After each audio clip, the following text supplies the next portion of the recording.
الحمد لله نحمده ونستعينه ونستغفره ونؤمن به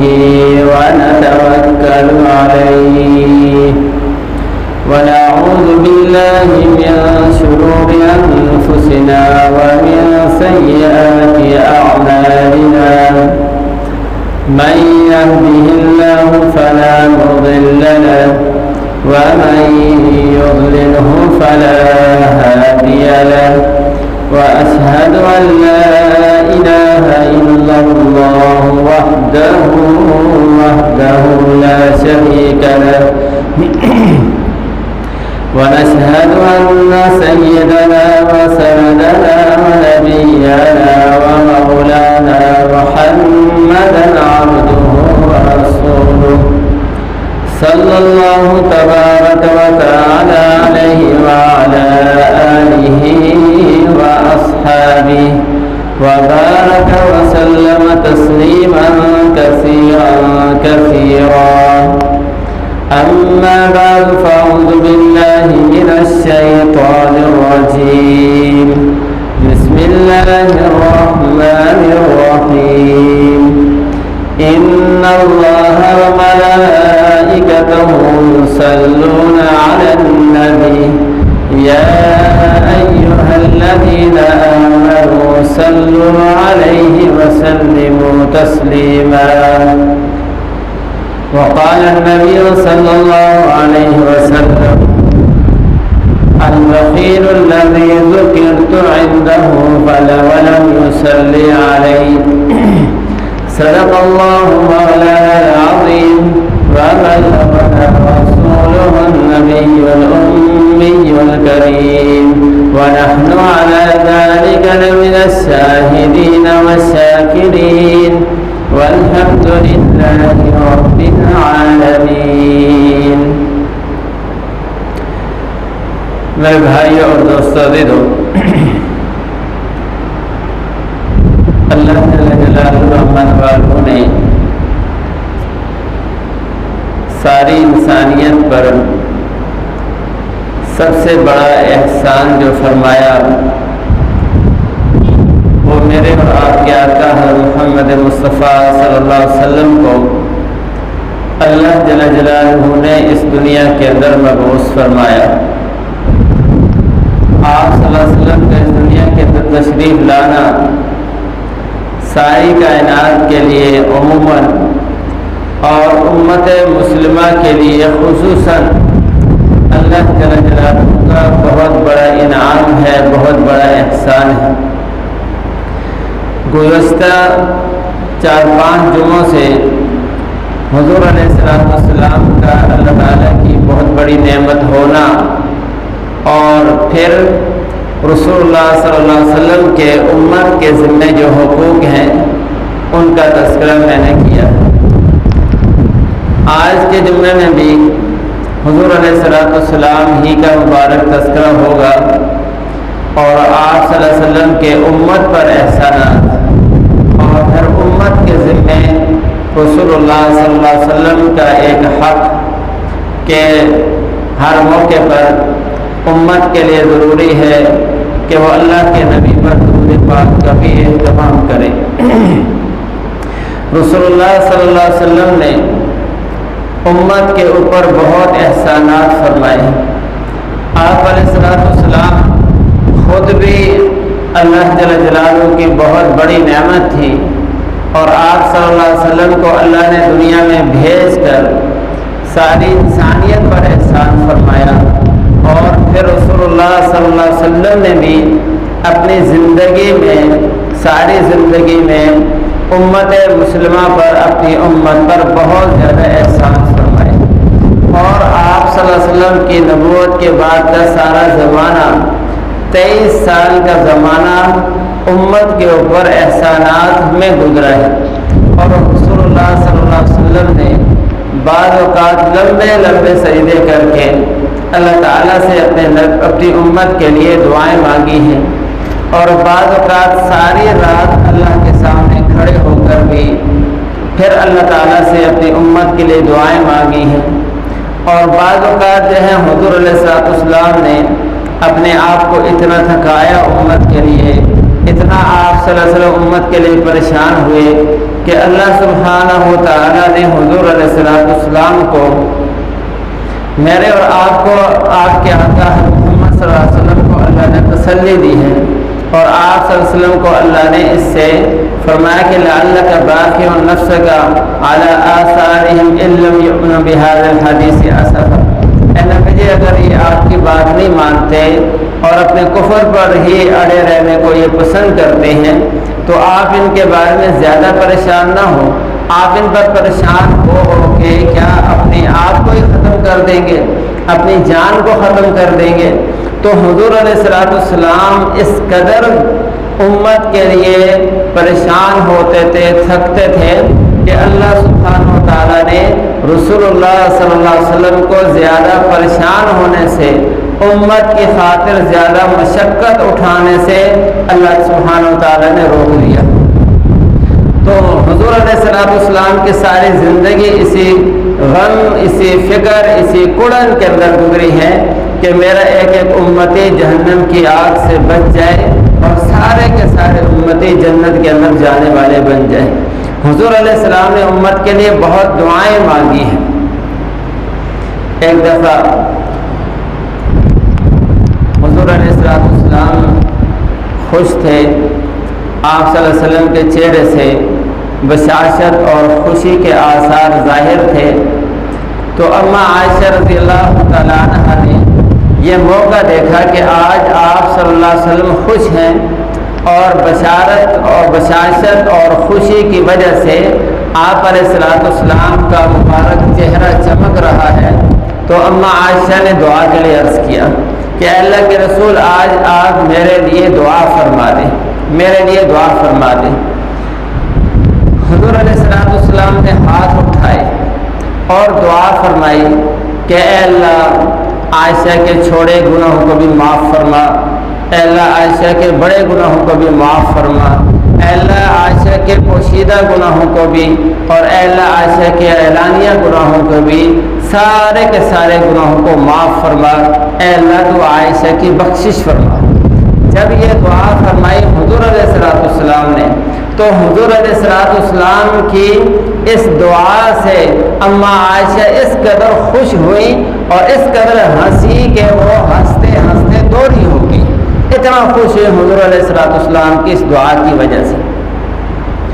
تو حضور علیہ السلام نے فرمایا کہ عائشہ تم اتنی خوش ہوئی ہو،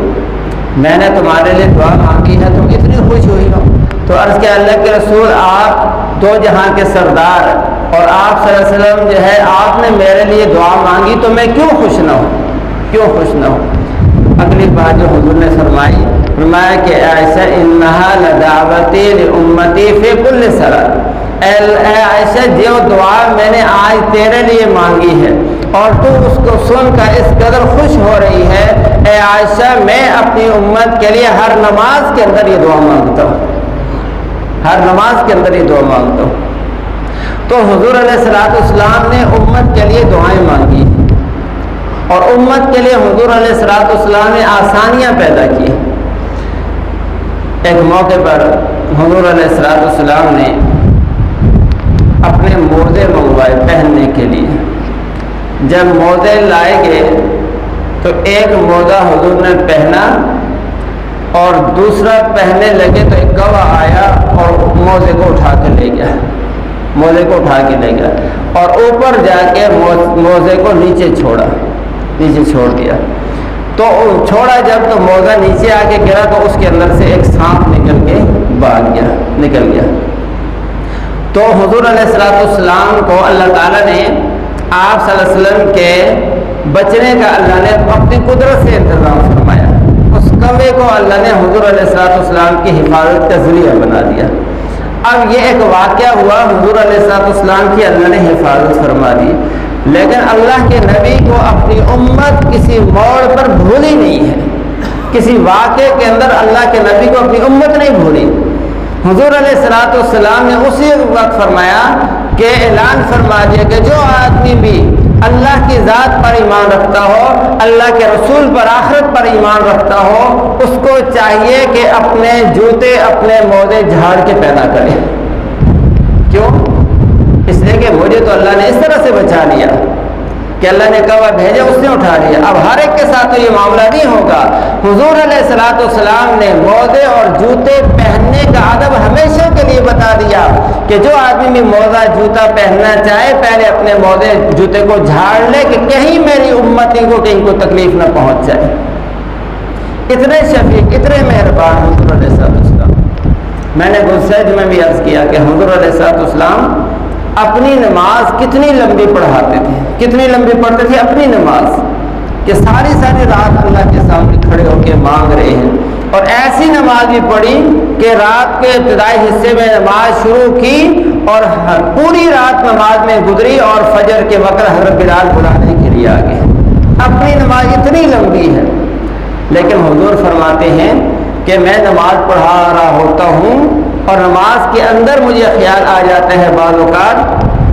کہ پیچھے عورتیں بھی اور کسی بچے کے رونے کی آواز آتی ہے, تو مجھے خیال آتا ہے اب اس کی ماں کا دل ادھر متوجہ ہو گیا ہوگا, میں اس ماں کی وجہ سے نماز کو مختصر کر دیتا ہوں, نماز کو مختصر کر. اتنے شفیق اتنے مہربان پیغمبر. تو امت کا بھی حق ہے کہ جس طرح ہمارے نبی نے کبھی ہمیں دنیا میں نہیں بھولا اور آخرت میں بھی نہیں بھولیں گے, آخرت میں بھی نہیں بھولیں گے. حضور علیہ السلام نے ایک موقع پر فرمایا کہ میرا دنیا میں رہنا یہ بھی میری زندگی میری حیات بھی تمہارے لیے اللہ کی رحمت ہے, اور میرا دنیا سے جانا میرے قبر کے اندر ہونا یہ بھی تمہارے لیے اللہ کی رحمت ہے. صحابہ نے عرض کیا کہ دنیا میں ہونا تو ہمیں رحمت میں سمجھ آتا ہے, ہم جب آپ جب اپنے روزے میں چلے جائیں گے تو پھر ہماری رحمت کیسے ہے؟ حضور نے فرمایا کہ تمہارے اعمال مجھے پیش کیے جاتے ہیں, میں جب اپنے روزے میں ہوں گا تمہارے اعمال مجھے پیش کیے جائیں گے, تمہارے اچھے عمل پر میں اللہ کی حمد و ثنا کروں گا, اور تمہارے طرف سے جو گناہ میرے سامنے پیش کیے جائیں گے ان پر میں اللہ کے سامنے تمہاری طرف سے میں معافی مانگوں گا, اور میرا قبر کے اندر کا استغفار بھی تمہارے لیے نافع اور تمہارے لیے فائدہ کا ذریعہ بنے گا, تمہاری بخشش کا ذریعہ بنے گا. تو وہ پیغمبر جن کی ساری زندگی بھی امت کے لیے تڑپنے میں گزری, امت کے لیے مہربانیوں میں گزری, اور جو آج بھی اپنے روزے کے اندر امت کے لیے استغفار کرتے ہیں اور کل قیامت کے دن بھی امت کے لیے شفیع ہوں گے, تو اس امت کے ذمہ بھی حق یہ ہے کہ امت بھی حضور علیہ السلام کو یاد رکھے اور حضور علیہ السلام پر درود و سلام کا بھی اہتمام کرے, درود شریف کا بھی اہتمام کرے. علماء نے لکھا ہے کہ قرآن پاک میں اللہ جل جلالہ نے ہر عمل مختلف اعمال کا حکم دیا ہے, نماز کا بھی حکم دیا, روزے کا بھی حکم دیا, قرآن پاک کی تلاوت کا بھی حکم دیا, ذکر و اذکار کا بھی حکم دیا, اچھے اخلاق کا بھی حکم دیا, اور حقوق اللہ حقوق العباد کے احکام اللہ نے دیے ہیں. لیکن کسی حکم کے بارے میں کسی عمل کے بارے میں اللہ نے یہ نہیں فرمایا کہ میں بھی کرتا ہوں میرے فرشتے بھی کرتے ہیں تم بھی کرو, یہ نہیں اللہ نے فرمایا. لیکن جب اللہ نے اپنے نبی پر درود و سلام کا حکم دینا تھا تو اللہ تعالیٰ نے اس کے لیے تمہید باندھی, فرمایا ان اللہ و ملائکتہ یصلون علی النبی, کہ میں بھی اور میرے فرشتے بھی اپنے نبی پر ہم درود بھیجتے ہیں. یا ایھا الذین آمنوا صلوا علیہ وسلموا تسلیما, اے ایمان والو تم بھی ہمارے نبی پر درود و سلام بھیجا کرو, تم بھی درود و سلام بھیجا کرو. تو اللہ خود فرمایا میں بھی یہ کرتا ہوں, میرے فرشتے بھی یہ کرتے ہیں, تمہیں بھی اس کا حکم دے رہا ہوں. تو اس سے میرے بھائی اور دوستو عزیزو, ہمیں حضور علیہ السلام پر درود و سلام کا بھی اہتمام کرنا چاہیے. بڑے فضائل اللہ کے نبی نے خود بیان فرمایا, فرمایا من صلی علیہ واحدۃ صلی اللہ علیہ عشرا, کہ جو آدمی مجھ پر ایک دفعہ درود پڑے گا, اللہ کے نبی نے فرمایا اللہ اس پر 10 رحمتیں نازل کرے گا, اللہ اس پر 10 دفعہ درود اس پر بھیجے گا. حضرت عبد الرحمن بن عوف رضی اللہ تعالیٰ عنہ صحابی رسول ہیں اور عشرہ مبشرہ میں سے ہیں. یہ وہ ان صحابہ میں سے جن کو اللہ کے نبی نے ایک ہی مجلس میں جنتی ہونے کی بشارت سنائی تھی, ان صحابہ میں سے. فرماتے ہیں کہ ایک دفعہ رسول اللہ صلی اللہ علیہ وسلم مدینہ سے باہر نکل گئے, شہر سے باہر نکل گئے, اور باہر جا کر ایک باغ کے اندر حضور علیہ السلام نے سجدہ کیا. میں بھی چلا گیا پیچھے. حضور علیہ السلام نے سجدہ کیا اور اس قدر لمبا سجدہ کیا کہ مجھے یہ محسوس ہوا کہ کہیں سجدے کے اندر حضور علیہ السلام کی جان ہی نہ نکل گئی. اتنا لمبا سجدہ کیا حضور نے. آج ہم اپنا بھی حال دیکھیں، میں بھی دیکھوں، آپ بھی دیکھیں، ہم میں سے ہر ایک دیکھیں کہ ہم کتنا سجدہ کرتے ہیں، نمازوں کا کتنا اہتمام کرتے ہیں، فرائض کا کتنا اہتمام کرتے ہیں، نفل ہم کتنے پڑھتے ہیں، سنتوں کا کتنا اہتمام کرتے ہیں. سنتوں کو تو اللہ معاف کرے، آج کل جو نئی روشنی آ گئی ہے اور نئے نئے مذہبی اسکالر آ گئے سوشل میڈیا پر، وہ تو سنتوں کو نعوذ باللہ فالتو کہتے ہیں. نعوذ باللہ من ذالک، فالتو. اور بڑے دھڑلے سے کہتے ہیں کہ وہ فالتو جو اللہ کے نبی شوق سے کیا کرتے تھے. ہے فالتو لیکن اللہ کے نبی شوق سے. اللہ کے نبی کی زندگی اتنی فارغ تھی کہ فالتو کو اللہ کے نبی شوق سے کرتے ہوں. تو میرے بھائیوں اور دوستوں، سنتوں کا بھی اہتمام ہمیں کرنا چاہیے.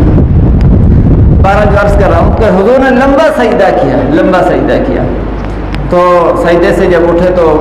عبد الرحمن رضی اللہ تعالیٰ عنہ کو حضور نے دیکھا کہ یہ تو پریشان نظر آ رہا ہے. فرمایا ماں بالک یا عبد الرحمن، اے عبد الرحمن تجھے کیا ہوا، تو کیوں پریشان ہے؟ عرض کیا اللہ کے رسول آپ نے اتنا لمبا سجدہ کیا اور میں اتنے انتظار میں رہا، مجھے یہ خطرہ محسوس ہوا کہ کہیں آپ کی جان ہی نہ نکل گئی، کہیں آپ کی جان نہ نکل گئی. تو حضور نے فرمایا کہ نہیں ایسا نہیں ہے، میں نے لمبا سجدہ کیا اور اس لیے سجدہ کیا لمبا، اس سجدے کے اندر اللہ جل جلالہ نے میرے پاس جبرائیل کو بھیجا ہے. جبرائیل علیہ السلام میرے پاس آئے ہیں اور آ کے اللہ کا پیغام مجھے سنایا ہے کہ اے اللہ کے نبی،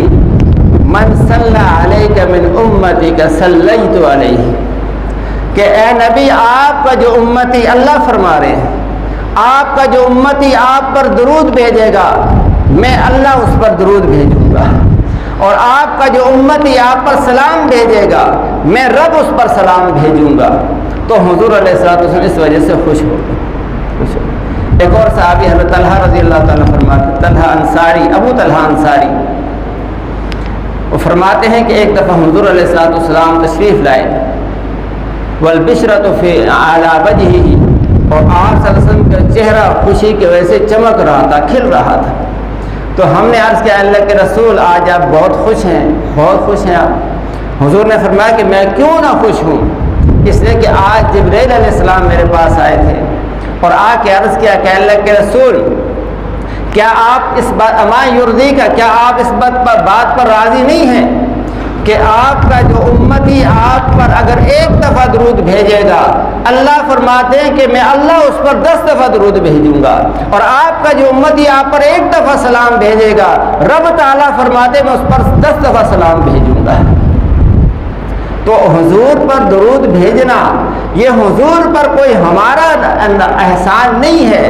یہ تو الٹا حضور کا ہم پر احسان ہے کہ ہم اگر درود بھیجیں گے تو اس درود کی برکت سے ہمارا رب وہ ہم پر بھی درود بھیجے گا. ہم اللہ کے نبی پر سلام بھیجیں گے تو اللہ ہم پر سلام بھیجے گا. اس سے بڑی سعادت کی بات اور کیا ہو سکتی ہے؟ تو یہ اللہ کے نبی کی برکت سے ہمیں یہ ملے گا. ایک موقع پر حضور نے فرمایا من صلی علیہ من امتی صلاۃ مخلصا بها قلبا، کہ جس میرے امتی مجھ پر دل کے اخلاص کے ساتھ، اللہ کو راضی کرنے کے جذبے کے ساتھ مجھ پر ایک دفعہ درود بھیجا تو اللہ اس پر 10 رحمتیں اللہ نازل فرمائے گی، 10 اللہ اس کی خطائیں معاف فرمائیں گے، 10 اللہ تعالیٰ اس کو نیکیاں عطا فرمائیں گے، اور اللہ سبحانہ و تعالیٰ 10 درجے اس کے لیے جنت میں بلند فرما دیں گے. ایک دفعہ درود بھیجنے پر 40 انعامات اللہ سبحانہ و تعالیٰ عطا فرما رہے ہیں، 40 انعامات اللہ فرما رہے ہیں. تو اس لیے میرے بھائی اور دوستوں ہمیں اس کا اہتمام کرنا چاہیے. اور جمعے کے دن خصوصی طور پر حضور نے فرمایا کہ ان من افضل ایامکم یوم الجمعہ، کہ تمہارے دنوں میں سب سے زیادہ عظیم دن، سب سے اونچا، سب سے بڑا دن وہ جمعے کا دن ہے. اس لیے کہ اسی دن کے اندر اللہ نے حضرت آدم کو پیدا کیا، اسی جمعے کے دن میں اللہ نے ان کو دوبارہ جو ہے موت عطا فرمائی، اسی جمعے کے دن میں اللہ تعالیٰ دوبارہ حشر فرمائیں گے، قیامت کی اسی دن میں فرمائیں گے. تو فرمایا کہ جمعے کے دن مجھ پر کثرت کے ساتھ درود بھیجا کرو، فإن صلاتکم معروضۃ علیہ، اس لیے کہ تمہارا درود میرے سامنے پیش کیا جاتا ہے، مجھے پیش کیا جاتا ہے۔ صحابہ نے عرض کیا اللہ کے رسول، کیا فوت ہونے کے بعد تو ہر آدمی اس کا جسم ختم ہو جاتا ہے، تو آپ کا جسم بھی تو ختم ہو جائے گا، تو پھر آپ پر درود کیسے بھیجیں گے ہم؟ آپ کو کیسے پہنچایا جائے گا ہمارا درود؟ حضور نے فرمایا کہ ان اللہ حرم علی الارض ان تاکل اجساد الانبیاء۔ حضور نے مسئلہ حل فرما دیا، فرمایا کہ نہیں، عام مردوں کی بات نہیں، یہ اللہ کے نبیوں کی بات ہے کہ اللہ جل جلالہ نے جسم زمین کے اوپر یہ حرام کر دیا ہے کہ وہ اللہ کے نبیوں کو کھائے۔ اللہ کے نبیوں کے جسم کو زمین نہیں کھا سکتی، زمین اس کو خراب نہیں کر سکتی، اللہ نے زمین پر یہ حرام کر دیا ہے۔ اس لیے جو بھی بندہ، جو بھی مسلمان دنیا کے جس خطے کے اندر، جس علاقے کے اندر بھی اللہ کے نبی پر درود پڑھتا ہے، اس کا وہ درود اللہ کے نبی تک پہنچایا جاتا ہے۔ اور حضور نے یہ بھی فرمایا ان للہ ملائکۃ، کہ اللہ کے فرشتے ہیں سیاحین فی الارض، جن کا کام یہ کہ زمین کے اوپر چلتے پھرتے ہیں، سیر کرتے ہیں۔ ان کا کام کیا ہے؟ صرف ایک ڈیوٹی اللہ سبحانہ و تعالیٰ نے ان کی لگا دی ہے کہ پوری دنیا کے جس خطے کے اندر بھی، جس کونے کے اندر بھی جو بھی حضور کا امتی وہ درود پڑھے گا، وہ فرشتے اٹھا کے اس کا درود اللہ کے نبی کے روضے پر لے جائیں گے اور اس کا بھی نام لیں گے اور اس کے باپ کا نام لے کر اللہ کے نبی کے سامنے پیش فرمائیں گے کہ اللہ کے نبی آپ کے فلاں امتی نے، جو فلاں کا بیٹا ہے، اس نے آپ پر درود بھیجا ہے۔ تو حضور فرماتے کہ میں اس کا جواب بھی دیتا ہوں، میں اس کا جواب بھی دیتا ہوں۔ تو اس سے بڑھ کر سعادت کی بات، خوش قسمتی کی بات اور کیا ہو سکتی ہے کہ ہمارے جیسا گنہگار آدمی وہ اس کسی بھی جگہ میں بیٹھ کر اللہ کے نبی کا نام لے اور ان پر درود بھیجے، اور فرشتوں جیسی پاکیزہ مخلوق جو اللہ کی نافرمانی اور گناہوں سے پاک ہیں، وہ اس درود کو ایک ہدیے کی شکل میں لے جا کر اللہ کے نبی کے روضے پر پیش کرتے ہیں، اور اللہ کے نبی کے سامنے اس دربار میں، جس سے اونچا دربار اللہ نے کوئی پیدا نہیں کیا، اس دربار کے اندر اس بندے کا نام لیا جائے کہ ذکر میرا مجھ سے بڑھ کر ہے کہ اس محفل میں ہے۔ تو اس لیے بڑی سعادت کی بات ہے، اس لیے ہمیں اس کا اہتمام کرنا چاہیے، درود شریف کا اہتمام کرنا چاہیے۔ ایک صحابی نے عرض کیا اللہ کے رسول، میں آپ پر درود پڑھتا ہوں، لیکن میں نے اس کے علاوہ اپنے اذکار کے لیے، اپنی دعاؤں کے لیے، اپنے وظائف کے لیے بھی میں نے الگ سے وقت مقرر کر رکھا ہے، تو آپ کا اوپر میں کتنی دیر درود پڑھا کروں، کتنا وقت آپ کے میں اس میں شامل کروں؟ تو حضور نے فرمایا کہ جتنا چاہو شامل کر لو۔ ان کا اللہ کے رسول، میں چوتھائی حصہ آپ کے لیے درود پڑھ لیا کروں اور باقی 3 حصہ میں اذکار، اوصاف اور اپنے اوراد کر لیا کروں، دعائیں مانگ لیا کروں۔ حضور نے فرمایا کہ ٹھیک ہے، یہ بھی ٹھیک ہے، لیکن اگر تم زیادہ کر لو تو خیر اللہ کا، تمہارے لیے بہتر ہوگا۔ انہوں نے عرض کیا اللہ کے رسول، پھر آدھا حصہ کر لوں کہ آدھا حصہ میں آپ پر درود بھیجوں اور آدھا وقت جو ہے اپنے رب سے مناجات کروں اور اس سے اپنی حاجتوں کے لیے دعائیں مانگوں، ذکر کروں میں؟ تو حضور نے فرمایا کہ آدھا بھی ٹھیک ہے، لیکن اس سے بھی زیادہ کر لو تو اور بہتر ہوگا تمہارے لیے۔ آخر میں انہوں نے کہا کہ اللہ کے رسول، اب میں اپنے سارے اذکار، سارے وظائف چھوڑ کر صرف آپ پر درود بھیجا کروں گا، صرف درود بھیجا کروں۔ تو حضور علیہ السلام نے فرمایا کہ پھر تم بھی سن لو، اذن تکفا ہمک، پھر اللہ تیرے سارے غموں کو دور کر دے گا اور اللہ تیرے سارے گناہوں کو معاف کر دے گا، گناہوں کی بھی بخشش ہوگی، غم اور پریشانیوں سے نجات کا ذریعہ اللہ نے تجھے دے دیا درود پاک۔ تو درود پاک جو ہے یہ غموں سے نجات کا ذریعہ ہے، پریشانیوں سے نجات کا ذریعہ ہے، اللہ کے نبی کی سفارش کا ذریعہ ہے۔ اللہ کے نبی فرمایا کہ تم میں سب سے زیادہ کل قیامت کے دن میرے قریب وہ شخص ہوگا جو مجھ پر کثرت کے ساتھ درود بھیجتا ہوگا، اور میں کہ سب سے زیادہ میری سفارش کا، شفاعت کا حقدار بھی وہ ہوگا جو مجھ پر کثرت کے ساتھ درود پڑھتا ہوگا۔ تو اس لیے ہمیں اس کا اہتمام کرنا چاہیے، اور اللہ تعالیٰ نے اس پر بڑے انعامات رکھے ہیں، گناہوں کی بخشش کا ذریعہ بن جاتا ہے۔ اپنے جو مرحومین دنیا سے جا چکے ہیں ان کے لیے اگر ہم درود پاک کی خاص مقدار پڑھ کر ان کے لیے ایصال ثواب کریں گے تو اس کی برکت سے اللہ تعالیٰ ان کے گناہوں کو معاف فرما دے گی، ان کی بھی اللہ بخشش فرما دے گی۔ اس لیے ایک واقعہ کتابوں میں لکھا ہے کہ حضرت حسن بصری رحمۃ اللہ علیہ جو تابعی ہیں، صحابہ کے شاگرد ہیں، خاص کر حضرت علی مرتضیٰ شیر خدا کرم اللہ وجہہ کے خاص شاگرد ہیں، ان کے پاس اس زمانے میں ایک عورت آئی تو اس کی جوان بیٹی فوت ہو گئی تھی۔ بیٹی فوت ہوئی، اب وہ کچھ دنوں کے بعد ظاہر ہے کہ بیٹی اولاد ہر ایک کو محبوب ہوتی ہے، اولاد سے محبت ہوتی ہے، ہر کو یہ فطری چیزیں ہونی چاہیے، ہر ایک کے دل میں ہونی چاہیے اولاد کی محبت۔ بعض لوگ اس کو بھی بعض اوقات بزرگی کے خلاف سمجھنے لگ جاتے ہیں کہ اگر اپنی اولاد سے محبت کرے، ان سے پیار کرے، ان کو بوسے دے، تو بعض دفعہ اس کو بھی بعض لوگ اچھا نہیں سمجھتے۔ حضور علیہ السلام ایک دفعہ حضرت حسین یا حسن رضی اللہ تعالیٰ دونوں کے حضور بوسے لیتے تھے، دونوں سے پیار کرتے تھے، تو ان کو پیار کر رہے تھے۔ تو ایک اس زمانے کے سردار تھے اقرع بن حابس، نئے نئے مسلمان ہوئے تھے، انہوں نے عرض کیا اللہ کے رسول آپ ان بچوں کو پیار کرتے ہیں، ان کے بوسے لیتے ہیں؟ تو حضور نے فرمایا کہ ہاں میں تو لیتا ہوں۔ انہوں نے عرض کیا کہ میرے 10 بیٹے، میں نے کبھی کسی بیٹے کا بوسہ نہیں لیا۔ تو حضور نے فرمایا کہ اگر تیرے دل کو اللہ نے رحمت سے خالی کر دیا تو میں کیا کر سکتا ہوں اس میں، یہ تو رحمت ہے، یہ تو فطری چیز ہے، یہ تو ہونی چاہیے۔ تو بارہ اس عورت کا جوان بیٹی فوت ہو گئی، وہ پریشان تھی، اس کا حال پتہ چلے کہ کیسا حال ہے، تو حضرت حسن بصری کے پاس آئی اور آ کے عرض کیا کہ حضرت میری جوان بیٹی فوت ہو گئی ہے، میں اس خواب کے اندر اس کو دیکھنا چاہتی ہوں، اس کے حالات سے واقف ہونا چاہتی ہوں، تو مجھے کوئی عمل بتائیں۔ تو انہوں نے اس کو عمل بتایا کہ تم ایسا کرو کہ شب جمعہ میں تم 4 رکعتیں نفل پڑھو اور ہر رکعت میں سورہ فاتحہ کے بعد جو سورہ تکاثر پڑھ لو، سورہ تکاثر پڑھ، الہاکم التکاثر، یہ پڑھو تو اللہ کی ذات سے امید ہے کہ اللہ تعالیٰ تجھے اس کا دیدار کرا دیں گے، اس کے حالات تجھے دکھا دیں گے اللہ تعالیٰ۔ تو اس نے ایسا ہی کیا، اور یہ بھی فرمایا کہ تم جب رات کو یہ نفل پڑھو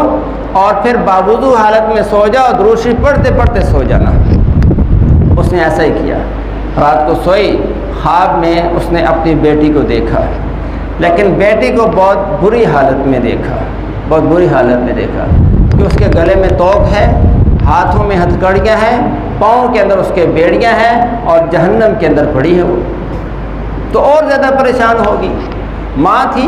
اور زیادہ پریشان ہوگی۔ صبح اٹھی اور گئی حسن بصری کے پاس کہ حضرت آپ نے وظیفہ تو بتایا تھا اور میں نے وظیفہ کیا بھی، میں نے اپنی بیٹی کو دیکھ بھی لیا، لیکن میں نے تو اس کو بڑی خراب حالت میں دیکھا، پہلے سے زیادہ میری پریشانی میں اضافہ ہو گیا ہے۔ ان کا اچھا۔ تو اس کے بعد انہوں نے 1-2 دن کے بعد خواب میں دیکھا تو جنت ہے اور جنت کے اندر ایک نوجوان خوبصورت لڑکی ہے، اس نے تاج پہنا ہوا، خوبصورت لباس میں مزے کر رہی ہے۔ تو انہوں نے دیکھا تو انہوں نے نہیں پہچانا کہ یہ کون ہے۔ اس لڑکی نے کہا کہ آپ نے مجھے پہچانا ہے، میں وہی لڑکی ہوں جس کی ماں آپ کے پاس سفارش لے کر آئی تھی، آپ نے اس کو عمل بتایا تھا اور اس نے مجھے خواب میں دیکھا۔ تو انہوں نے کہا تیری ماں تو تیری کوئی اور حالت بتا رہی تھی کہ یہ سخت پریشانی میں، مصیبت میں، تکلیف میں، جکڑی ہوئی جہنم میں پڑی ہے اور تو بڑی جو ہے وہ اچھی حالت میں ہے، یہ تو کیا وجہ ہے؟ اس نے کہا کہ ہم سارے بہت سے مردے ایک قبرستان میں دفن تھے تو ایک اللہ والا وہاں سے گزرا، اور جب قبرستان کے پاس سے گزر رہا تھا تو اس نے حضور علیہ السلام کا نام لامی اسم گرامی لے کر آپ علیہ السلام پر ایک مخصوص مقدار میں اس نے وہاں درود پڑھا اور درود پڑھ کے سارے قبرستان والوں کو بخشا۔ اللہ سبحانہ و تعالیٰ نے اس کے درود کی برکت سے سارے قبرستان والوں کی بخشش فرما دی، سب کی اللہ نے بخشش فرما دی۔ تو میرے بھائی اور دوستو عزیزو، اس لیے ہم اس کا اہتمام کریں، جمعہ کے دن خاص طور پر درود شریف کا اہتمام کریں۔ بہت دفعہ میں نے سنائی یہ روایت، اللہ کے نبی نے ارشاد فرمایا کہ جو آدمی بھی ہر جمعے کو 1000 دفعہ درود شریف پڑھنے کا اہتمام کرے گا، ہر جمعے کو اس کی پابندی کرے، 1000 دفعہ درود شریف پڑھے۔ اور میں نے عرض کیا کہ درود شریف جو ہے وہ نماز والا درود شریف بھی ہے، لیکن مختصر درود شریف بھی تو ہے نا۔ صلی اللہ علیہ وسلم، یہ بھی درود شریف ہے۔ اللہم صلی علی محمد وعلی آل محمد، یہ بھی درود پاک ہے۔ تو جو بھی پڑھ سکتا ہے وہ پڑھے، 1000 دفعہ درود پاک پڑھے گا۔ اللہ کے نبی نے فرمایا کہ اس کو اللہ جل جلالہ اس وقت تک موت نہیں دے گا جب تک کہ جنت کے اندر جو اس کا ٹھکانہ ہے اللہ اس کو دنیا میں نہ دکھا دے، اس وقت تک اس کی موت نہیں آئے گی۔ تو میرے بھائی اور دوستو، 2 باتیں میں نے عرض کی آج کے جمعے میں۔ ایک تو حضور علیہ السلام کے بے شمار ہمارے اوپر یہ احسانات ہیں۔ حضور کے نبوت کے 23 سالہ زندگی وہ ساری کی ساری اپنی امت کے لیے کڑنے میں، پھرنے میں، مشقت میں، تکلیف کے اندر گزری ہے، امت کے لیے دعاؤں میں گزری ہے۔ تو اس کا تقاضا یہ ہے کہ ہم بھی حضور علیہ السلام کو ہر وقت یاد کریں، ہر وقت یاد رکھیں، اور روزانہ کچھ مقدار مقرر کر کے رسول اللہ صلی اللہ علیہ وسلم پر درود پاک کا ہم اہتمام کر لیا کریں۔ کم از کم ہمارے بزرگ فرماتے ہیں کہ 100 دفعہ صبح اور 100 دفعہ شام کو آدمی کم از کم یہ 2 تسبیحات تو روزانہ آدمی ان کا اہتمام کریں گے جی انشاءاللہ۔ اللہ تعالیٰ مجھے آپ کو عمل کی توفیق نصیب فرمائے، سنتیں پڑھیں۔